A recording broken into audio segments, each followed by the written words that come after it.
win. And so, Dan, that led you this morning to say what about the Dallas Cowboys? As of today, the Cowboys are the team to beat in the NFC. They just are. This is a football team that went on the road to play against the good Vikings team. Without their starting quarterback, they lose their left tackle, and their defense shows up. We talk about turnovers in the NFL and how impactful they are in football games. Cooper Rush played good, solid football, distributed it to his receivers. He allowed those guys that have been high draft picks or big money contract guys to go make plays. As the backup, he didn't lose the football game. But the turnovers, for me, are the story of the football game. Because the Cowboys' defense had to go on the field in two sudden change situations, the interception and then the fumble.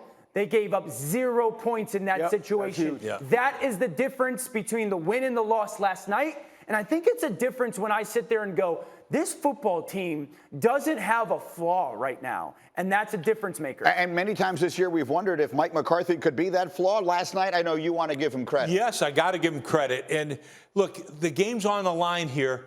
For some reason, they take out their pass rushers. Mike McCarthy's looking like, what? Hell no. Timeout. He calls timeout. That's a great point. Brings back in Randy Gregory. Brings back Basham.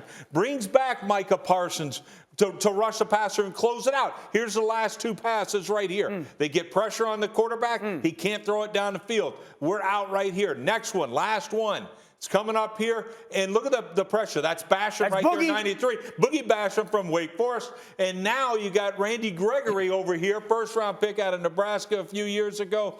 And we're finally seeing it pay dividends right there. But Mike McCarthy, I got to give him credit.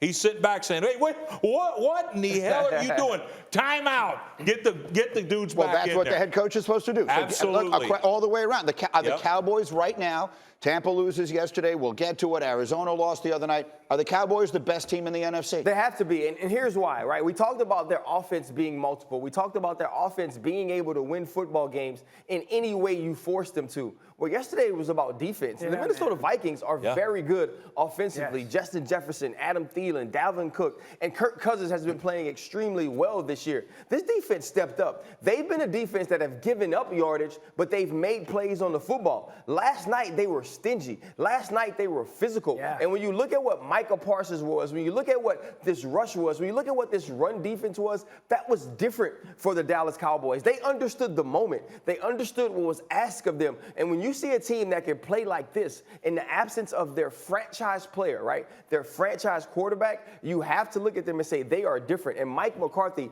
did coach well last night. Mike McCarthy did motivate, and that's huge for this football. Very quickly, we never take games for granted in the NFL, but the season is 17 games now and the division is bad. You rested Dak and you banked a win.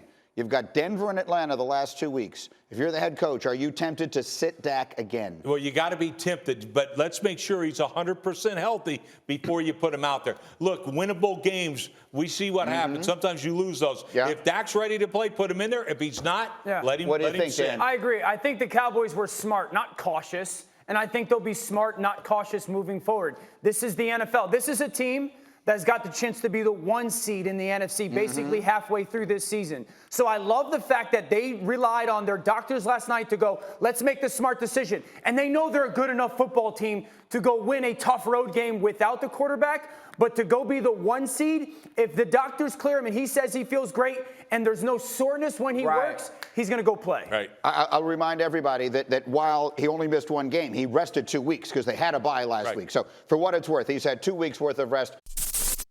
Thank you for watching ESPN on YouTube. For live streaming sports and premium content, subscribe to ESPN+.